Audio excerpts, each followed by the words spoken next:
So getting to the chase with today's video, I wanted to mention a few things that have recently gone on in the social media atmosphere with NBA Live, or specifically EA and basketball games in general. Now, it's not a lot of big news, but we can point to a few things here. EA tweeted out not too long ago, back in March, before March Madness started, madness loading. Now, this only caught me off guard because I thought the admin was just trying to get some impressions, some clicks, and just pay attention to current events that was going on in the world. So I didn't think much of it. And then recently, as of a couple days ago, we got another tweet mentioning basketball. And the crazy thing about this, right, the reason I'm bringing this up is that EA has not mentioned basketball in the last few years. I think the last time they even gave acknowledgement to it was when Kobe passed away, rest in peace. And so with that, the fact that they're even mentioning basketball in some capacity, not necessarily NCAA or NBA, they're not putting that in any of those tweets. They're just talking about the current events of sports going on, and they're actually acknowledging the sport. So I wanted to give my impressions on this. One, they could just be looking for impressions from current events going on in the world. Some accounts do tweet out just to be up to date with current events going on, and they just try to connect with their audience in that way. Another thing could be happening, that they're ready to tease some type of information with NBA Live or an NBA product or basketball product in general. It doesn't necessarily have to be NBA Live because they may rebrand it altogether. But with that, I just wanted to go ahead and just make a video on this. Now, they got some backlash from the NBA, which the NBA didn't confirm or deny this,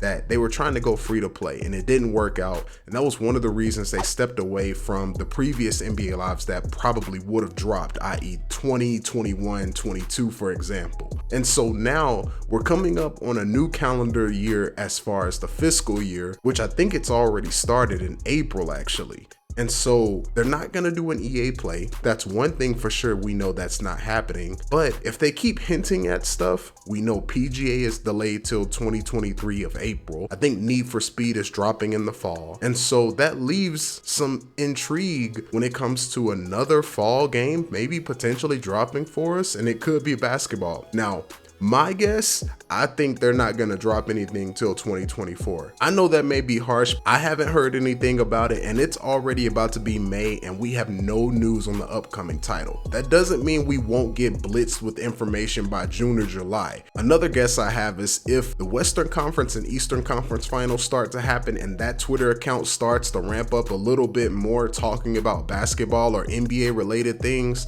we may get something around finals time or even going into the summer. But that's me reaching for something there, even just mentioning that. Outside of that though, my opinions on the whole situation when it comes to EA and basketball products, I think they just need to understand that they're gonna have to build this community and their base from the ground up.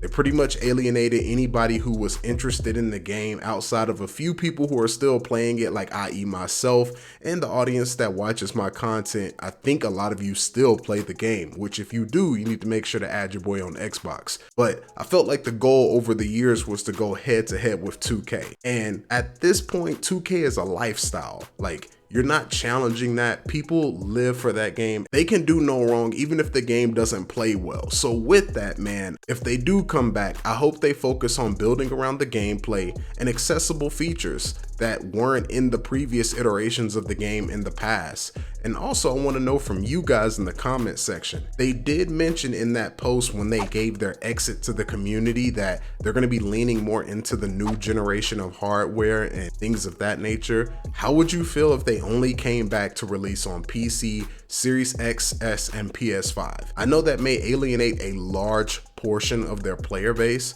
but that is one thing that they did mention that they wanted to do going from 19 on. So with that, I'm definitely curious for what you feel on that situation. But as far as what the Twitter EA account was doing, I think they were just trolling, but it's been too consistent over the last month. We've gotten 2 tweets that have referenced basketball. And typically if they're bringing some type of acknowledgement to it, I don't think the admin is making mistakes on that, because they're a Fortune 500 company and they're not trying to let anything slip through the cracks like that. So with that, man, I definitely want to know your opinions on what has been going on recently, and also what do you think of the articles that we know so far. It's been light little tidbits of information over the last 2 to 3 years, But honestly, the fact that we're getting some acknowledgement of basketball from EA in general, I think that's something to be on the lookout for, and I don't know, just pay attention. But outside of that, have you still been playing NBA Live 19? And if you have, make sure to check out my last few videos. I think I've uploaded 5 videos over the last month for NBA Live, so we're gonna try to ramp that up a little bit more. But subscribe to the channel, turn on those notifications, and hey, tell me what you think in the comments section too. I just wanted to bring this to you real quick because I thought it was pretty interesting.